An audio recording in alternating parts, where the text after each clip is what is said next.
handling, that is error handling part, then function, then procedure, cursor, trigger, package. Okay, so you have to concentrate on it, and you have to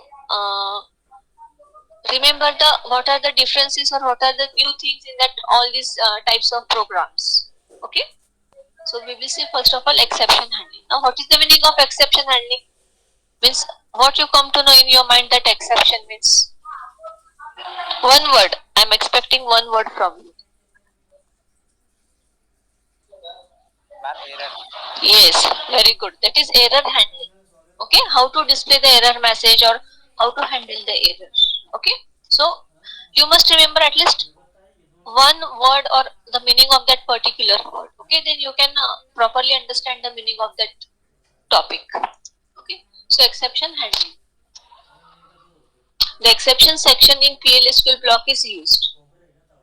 The exception section in PL block is used to handle an error that occurs during the execution of a PL/SQL block is used to handle an error. To handle an error, we will use this exception section. Okay. If an error occurs within a block, PL/SQL passes control to the exception section of the block. If any error is there, then automatically our cursor or PL/SQL passes the control to that exception section. Exception section is separate. It's like a begin. Okay. If no exception section exists within the block or the exception section, the block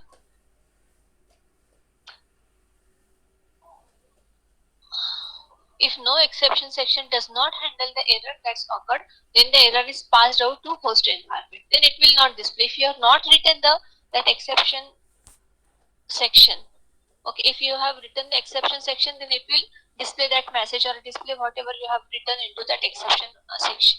But if you have not written any exception handling or exception section into your programming, that it will not handle or it will not display that message. But if it will not display that proper error message, you will not going to understand what is the error exactly or what is happening here. You don't get the output also. Okay, but you don't understand what is happening here, why it's not showing the output like that. Okay. So it's better to write down the exception. Okay.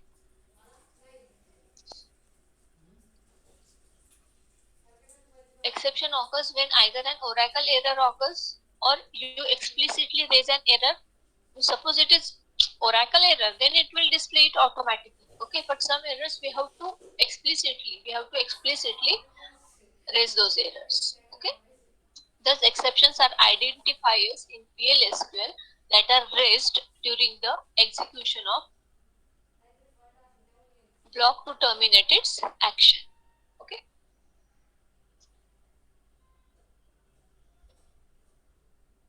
Then there are two classes of exception. These are predefined exception, user-defined exception.